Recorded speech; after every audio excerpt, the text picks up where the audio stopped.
The MagBox is our game-changing softbox that we've designed to be fast to set up, easy to use, and totally awesome. But it don't stop there. The Focus Diffuser makes the MagBox shine even brighter. It's everything you need out of a diffuser and more, giving you ultra-soft light, incredible spill control, and increased effective output, all in one beautiful package.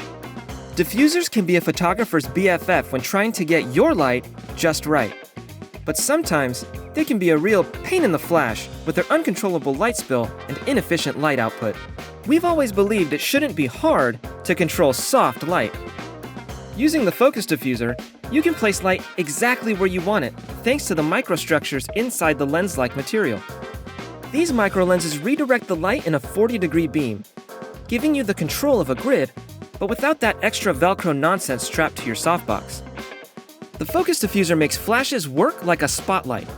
It keeps the light focused on your subject, while avoiding light bleed into other sources, awkward unwanted shadows, or blowing out the background. And you know what that means. Less work fixing your photos in post. Booyah!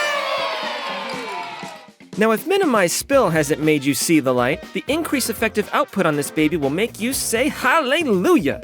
With the Focus Diffuser on the MagBox, the light emitted is a full 2 stops. That's 400% brighter than when using our very own Fabric Diffuser. Yeah, that's right. The Focus Diffuser actually increases the effective light output of your softbox like a Fresnel lens. This MagBox and Focus Diffuser combo averages 800% brighter than a traditional gridded softbox. That gives your speedlights basically the same intensity as a studio strobe. Now, your compact light source has the ability to overpower the brightness of the sun without sacrificing that sweet, sweet softness. Which means, it's lit, fam. Whatever that means. To top it all off, attaching the Focus Diffuser to the MagBox is no problem. It has magnets in the lining and a firm lens material that makes the Focus Diffuser sturdier than anything else you've used. That means you'll spend less time doing this and more time doing this. When you're ready to go, whip off the Focus Diffuser, slide it in the MagBox case, and you're moving on to your next shoot. That's fast, easy, awesome.